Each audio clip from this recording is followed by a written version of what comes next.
Bienvenida a Respira Mamá. Hoy nos encontramos en este maravilloso hotel Cool Rooms Palacio de Atocha en Madrid para entrevistar a Paula Saiz, más conocida como Paulatinamente Rápida. Paula es psicóloga clínica, es coach, especialista en programación neurolingüística, y con Paula vamos a hablar de esos bloqueos emocionales que sentimos muchas mamás durante la maternidad, después de dar a luz y durante la maternidad y crianza, y sobre todo cómo volver a sentirnos nosotras, que muchas veces sentimos que estamos rotas, sentimos que nos falta algo, que algo se ha roto y bueno, hay muchos bloqueos que hay que desbloquear. Bienvenida. Paula, ¿qué tal estás? Encantada de estar aquí. Estoy muy agradecida de poder formar parte de este proyecto tan bonito, Inma.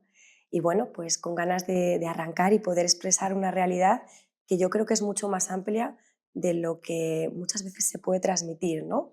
Entonces lo veo una necesidad. Ujú.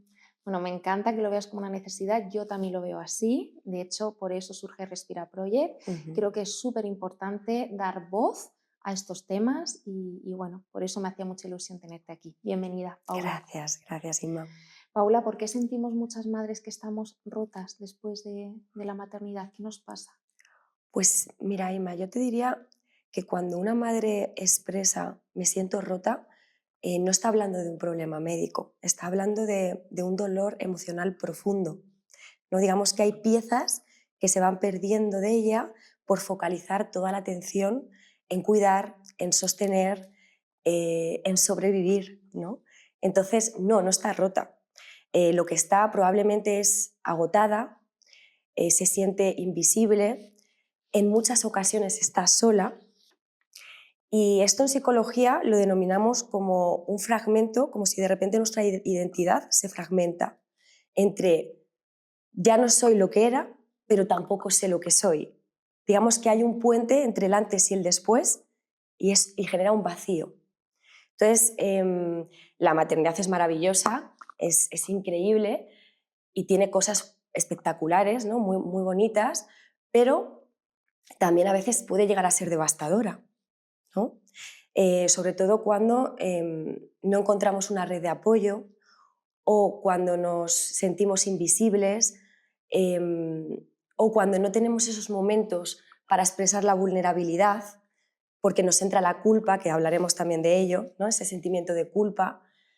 Entonces es muy importante también dar voz a esta realidad, ¿no? De una manera un poco más detallada y más profunda.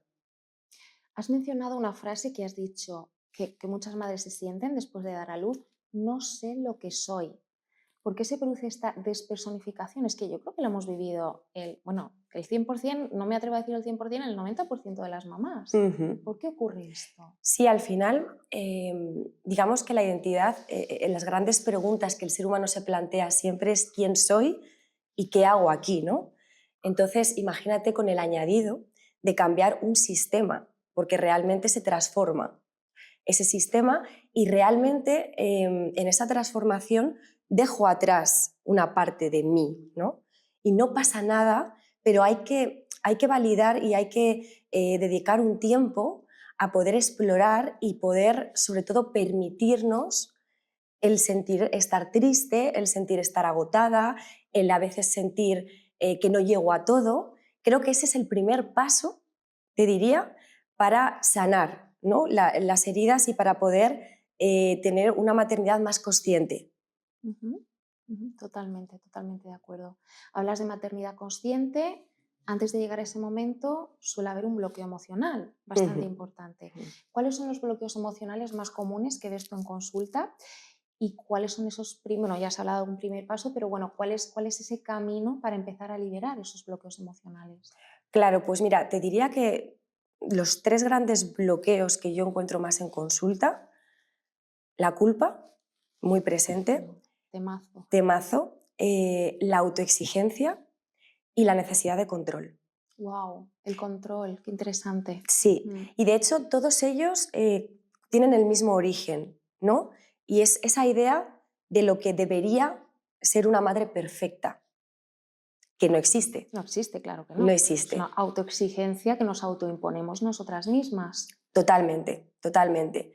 Entonces, claro, nosotros por eso desde ahí también en terapia trabajamos mucho la reformulación de estas creencias, ¿no? Y de estas ideas que son tan limitantes y que nos hacen tanto daño y que tienen tanto impacto, ¿no? en el día a día, en lo cotidiano. Es muy importante darles foco. Y bueno, también cambiar esas creencias es complejo, pero una vez que conseguimos poder transformarlas, al final damos un significado nuevo a cómo nos sentimos, a la relación que tenemos con el mundo, con nosotras mismas. Entonces es como cambiar la raíz y bueno, pues florece otra planta, por decirlo de alguna manera, ¿no? Sí, hablabas, bueno, me encanta, has empleado la palabra culpa. Por favor, háblame un poco más de la culpa. ¿Por qué nos sentimos tan culpables y cómo trabajarlo? Porque es que es algo, pues vuelvo otra vez, o sea, yo diría que el 100% de las madres sentimos culpa. Yo ahora mismo estoy aquí grabando contigo, tengo un bebé de unos mesecitos nada más y tengo una culpabilidad tremenda. Totalmente. ¿Qué pasa? ¿Por qué nos viene esto? ¿Es normal? ¿No es normal? ¿Cómo trabajarlo? Bueno, la culpa al final tiñe mucho la realidad, ¿no? Es como un filtro, es como el gran fantasma de la maternidad, te diría, ¿no?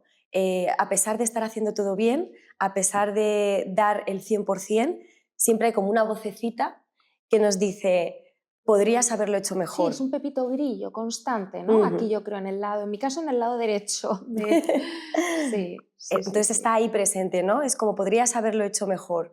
Entonces aquí, primero, entender que la culpa siempre está presente, que forma parte del ser humano, ¿vale? Y en la maternidad, que estamos hablando de un cambio de identidad y de Más sistema, se todavía. agudiza, ¿vale? Por un lado esto. Y luego, por otro lado, preguntarnos, ¿no? Yo siempre recomiendo preguntarnos, ¿esta voz de dónde sale? ¿De dónde viene? ¿Me está siendo útil? ¿Me está siendo práctica ahora mismo? ¿Realmente me está acompañando para sentirme más plena, estar conmigo misma en una sensación de bienestar y por lo tanto proyectarlo con mis hijos? ¿O no? O por el contrario me está haciendo mucho daño y me está bloqueando, ¿no? Es como el primer paso, el hacernos estas preguntas para que tengamos, porque la culpa no va a desaparecer, ¿no? Yo no te voy a decir, vamos a trabajar la culpa y la culpa va a desaparecer. La culpa va a estar ahí, pero el significado que le dé es muy importante. Entonces, en vez de sentirla como un castigo, si la siento como una brújula, el ruido va a bajar. Entonces, es muy importante resignificar la culpa.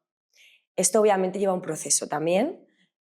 Al final son patrones que vienen de un imaginario que venimos arrastrando y que sigue presente ahí, ¿no? Pero está muy bien cuestionarla y está muy bien poderle dar un nuevo significado. Creo que es el primer paso para lidiar con la culpa de una forma más sana y más adecuada. Qué bonito, me ha encantado la metáfora que has usado de la brújula. Creo que la voy a tener presente todos los días de mi vida a partir de ahora, porque es que es así, es que hay que entenderlo como una brújula y no como esa autoexigencia de querer hacerlo bien, de si no lo hago bien me siento culpable, ¿no? Me parece muy, muy importante. Sí, porque además es como que al final nos bloquea y nos tira hacia atrás, Sí, sí. ¿no? Nos reprime Nos reprime. también. Sí. O sea, volverla a sentir como una brújula, lo que Sí. comentabas, al final nos permite como volver a respirar. Volver a conectar. Como que sueltas todo ese Soltar. aire, ¿no? Soltar. Qué necesario también Ujú. soltar. Soltar, sí, sí. Paula, tú eres coach experta en programación neurolingüística. Ujú. Quiero que nos cuentes para estas mamis que nos están escuchando que no sepan lo que es y sobre todo que nos expliques cómo la programación neurolingüística puede ayudarnos a las mamás a mejorar nuestro bienestar. Pues mira, Emma, la programación neurolingüística es una función terapéutica maravillosa porque trabajamos todo lo que es la identidad en profundidad. Wow. Entonces ahí intervienen reprogramar creencias limitantes, lo que estábamos hablando un poco. Trabajamos mucho con la visualización porque muchas veces hablamos de salud mental, pero la salud es integral, no podemos disociar la mente del cuerpo, ¿no? Entonces trabajamos mucho la visualización como un anclaje, volver a reconquistar esos recursos, esas fortalezas que están en nosotras, que forman parte de nuestra identidad y que caen en el olvido cuando estamos en momentos de crisis o cuando sentimos un contagio emocional muy potente en el que estamos agotadas, que todo se disfraza de ese color que baña todo de negro, ¿no? Es como de repente ponernos unas gafas desde la que percibimos todo más oscuro. Entonces es importantísimo trabajar esa visualización con todos los sentidos, ¿no? muchas veces sentimos que para trabajar todo esto necesitamos mucho tiempo y mucha inversión económica, Sí, y y no, no. no necesariamente. Son microacciones que podemos instalar en lo cotidiano, microespacios para reconquistar esa identidad también nuestra, en los que es fundamental trabajar con la respiración, es fundamental trabajar con el imaginario, con la visualización. Yo, por ejemplo, una técnica que utilizo mucho en terapia y que recomiendo muchísimo es las hojas matutinas. No lo he oído nunca. ¿Qué es esto? A ver, cuéntanos. Las hojas matutinas al final es tener como un diario emocional en el que todos los días me habitúo a sacar 5 minutos simplemente para expresar todo lo que siento Por la mañana. por la mañana. Recomendablemente por la mañana porque va cambiando ya nuestro estado emocional. El dedicarnos un tiempo a reflexionar qué necesito, a también soltar toda la batería de estos pensamientos rumiativos que nos hacen tanto daño, que se enquistan en el cuerpo, ¿no? Entonces yo me dedico ese tiempo, esos 5 minutos, simplemente no tenemos que tener una estructura literaria, simplemente para expresar Soltar. y soltar toda esa batería de preocupaciones, de ruido, y por otro lado, preguntarnos qué necesito hoy, cómo me he levantado hoy, cómo está mi cuerpo, volver a reconectar con nuestro cuerpo en esa parte de salud integral, ¿no? Porque el ser humano, trabajamos como en psicología desde los 3 ángulos, biopsicosocial. Entonces es muy importante también psicológicamente hacernos planteamientos y reconquistar esas partes de nosotros para ser más conscientes de cómo nos encontramos. Entonces, una vez que doy ese espacio y que sale esa emoción, me voy quitando carga. Es como limpiar un vaso de agua que está lleno de suciedad y de repente hay un jarrón de agua que va sacando todo. Sí, vamos vaciando, ¿no? Digamos, esos pensamientos, ¿no? Todo ese ruido interno y vamos soltando, ¿no? Exacto.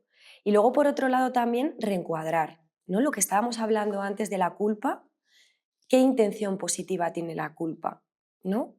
Esto es muy importante porque dejamos de verla como una enemiga y podemos reconciliarnos con esa parte, que también puede ser positiva, en el sentido de realmente le estamos dando importancia y valor a lo que nos importa, pero quizás el diálogo interno y quizás las fórmulas que estoy trabajando para transmitir ese mensaje no son las adecuadas. Entonces voy viéndola más como esa brújula que te comentaba antes y no tanto como una enemiga que me está haciendo tanto daño y que me está generando mucho dolor y mucha ansiedad, ¿no? Ujú.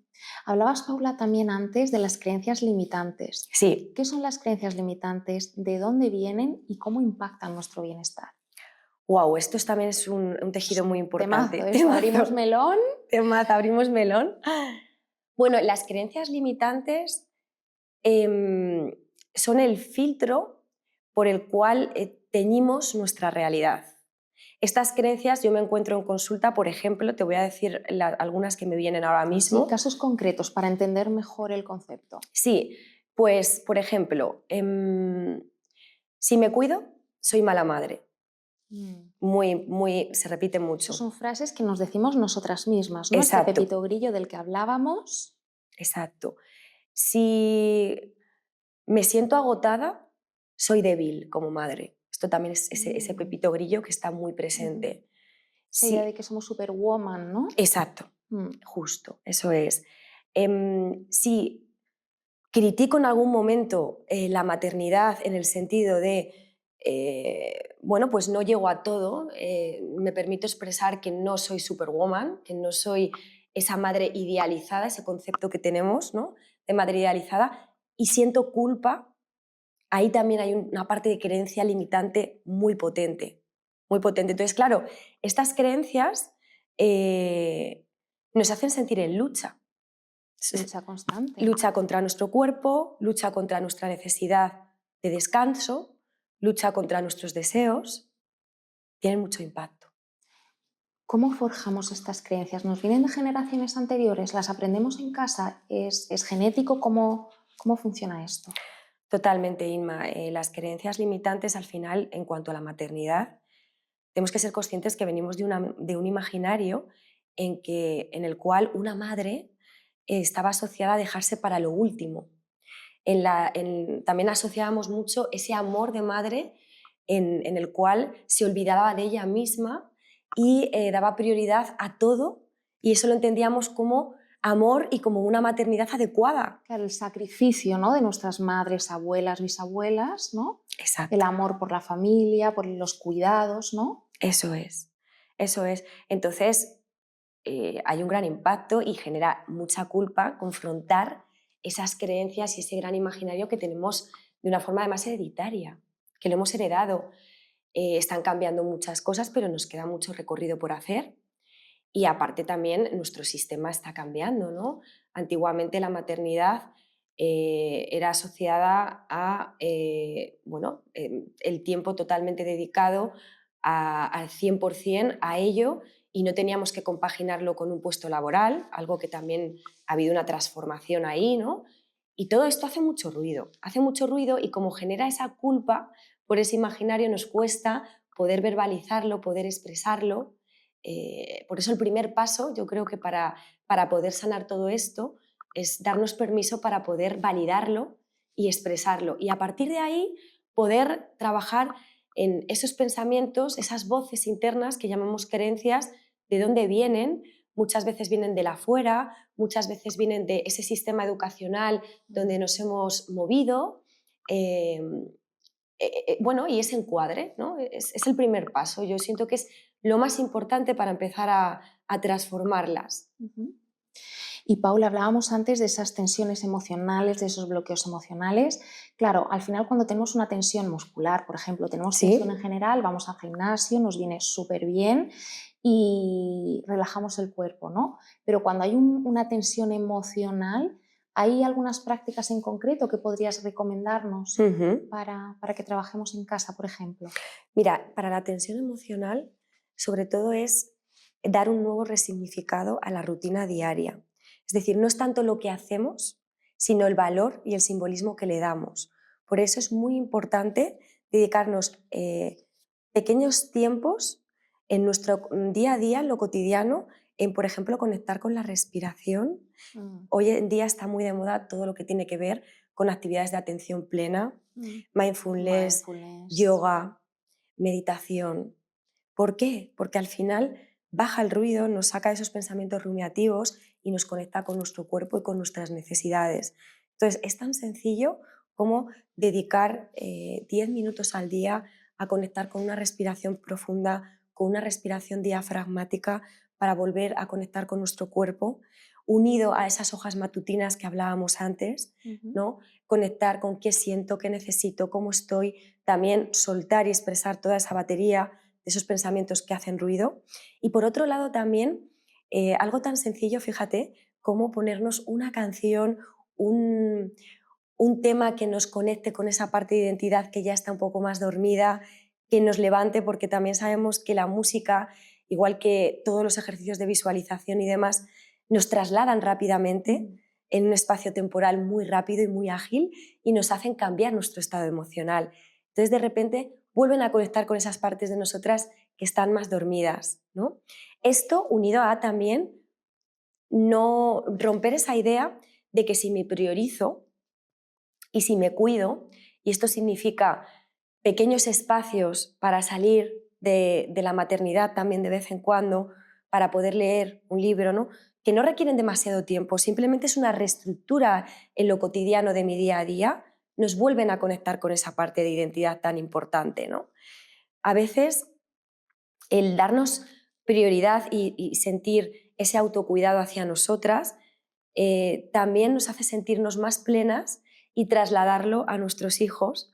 Nuestros hijos empiezan no solo a entenderlo desde esta manera, sino a integrarlo y sentirlo así. Porque obviamente cuando yo no me siento agotada, cuando yo me siento más entera, más plena, eso también, esa energía disponible, se traslada en mi maternidad y en lo que percibe mi hijo. Si yo continuamente asocio que cuidarme en esta parte mía también, en estos pequeños microfragmentos que son salud integral, no tienen nada que ver con no ser buena madre, y realmente tengo esa energía disponible más presente, tiene un gran impacto también en la maternidad y en cómo cuido, ¿no?, a mis niños. Y ellos lo sienten, y todo el mundo lo siente. O sea, que hay una creencia muy limitante, con esto voy, Inma, a que hay una creencia muy limitante en sentir que cuando yo me doy prioridad estoy dejando o abandonando mi maternidad. No tiene nada que ver. Esto está demostrado a nivel de neurociencia y a nivel de energía disponible que requiero para ser madre. Me encanta porque estás hablando de autocuidado, creo que es fundamental, estás desmontando creencias súper limitantes que tenemos todas impregnadas. Has hablado de la escritura, has hablado del yoga, has hablado del mindfulness. Bueno, yo creo que nos vamos de aquí con un montón de ideas prácticas para hacer en casa. Comentabas al principio, muchas veces tenemos la creencia de que cuidarnos cuesta mucho dinero.